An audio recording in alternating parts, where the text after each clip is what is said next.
In the United States, we spend roughly 1% of our national income on advertising. We're going to talk today about the economics of advertising.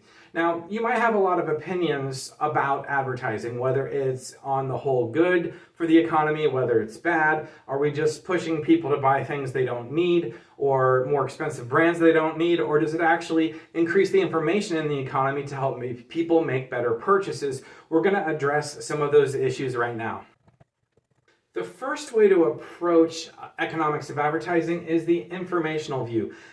The informational view on economics of advertising views advertising as something that informs and educates consumers. It is seen as reducing their information costs to help them be aware of what's in the market, what's available in the market as far as choices within that category, and also perhaps even helping them shop for a better deal or better prices on something that they're after. Advertising in general may be seen as kind of a signaling mechanism to the consumer market. While this big company is really pushing this new product, they obviously, if they're spending this much money, think it will succeed, so maybe I should take a second look at it. It may also signal in some goods to retailers like Walmart or Kroger may say, well, this breakfast food company is really pushing this new product with advertising. I better stock it just in case it takes off. It kind of has a market effect like that. But overall, the informational view of advertising has to do with educating consumers and giving them more information. This viewpoint in economics of advertising is generally viewed as a positive to the market. Since it does inform, it reduces information cost, it helps consumers shop, it's seen as a positive to society. Here's the effect it's going to have on our demand curve. Let's say a product that's being advertised starts out with this demand curve.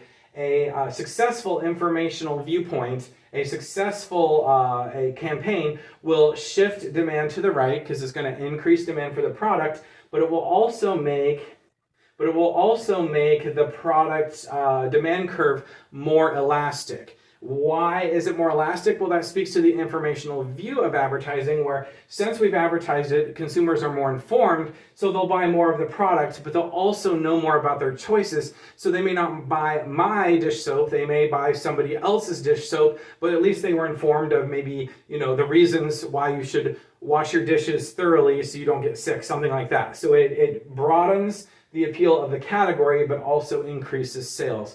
That is the informational view and how that looks on a chart.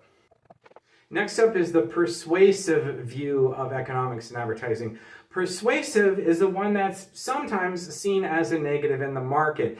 This focuses on not general category and information so much, although I would argue it provides that anyway, but it focuses more on maybe brand switching, people being loyal to a certain brand, or encouraging people to switch to a particular brand.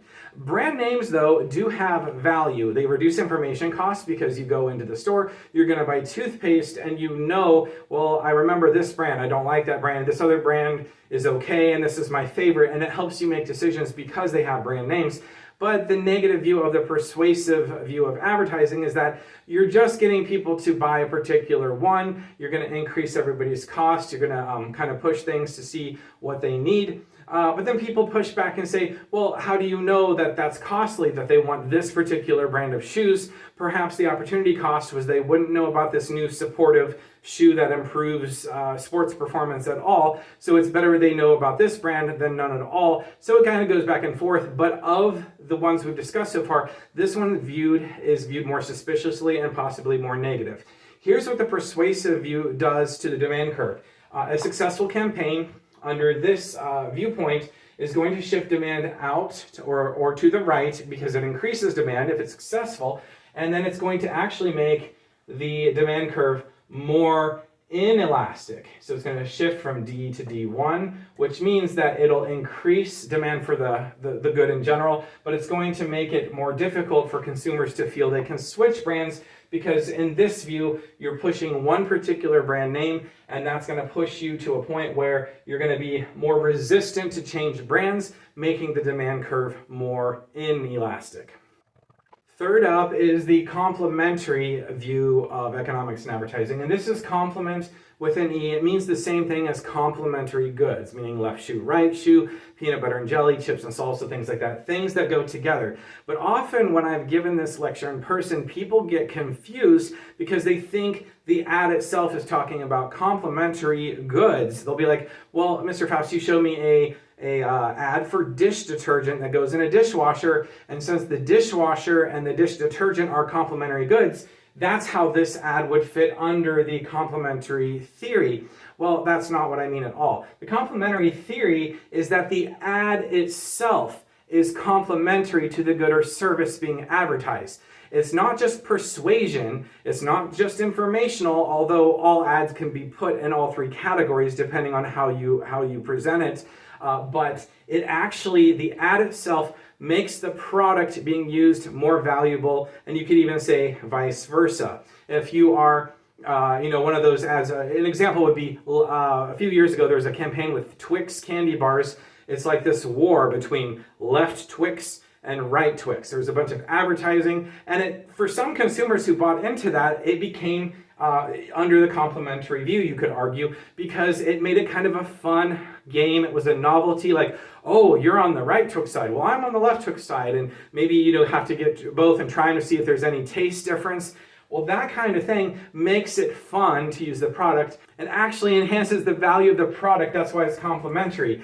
Here's a way to tell yourself if you're thinking of complementary right, because I don't want to hear on this like, well, it's complementary because candy goes well with milk. Therefore, they put milk in the commercial. So because people are eating this candy bar with milk, that's complementary theory. No, it's that the ad itself. So ask yourself, if I use this product, would watching this ad make me feel better about using the product and make the product even more valuable to me that I already use? If that's the case, then that's how you're going to state or make known that this is complementary view. The ad itself is complementary to the good.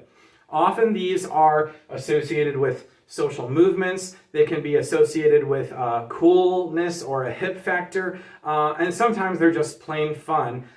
All ads can be put into all three categories. Again, the way I treat this, at least in my lectures, is that it's kind of an opinion-based thing, but what I require of my students to know is that how to differentiate between them and the effects, and talk a little bit about each one.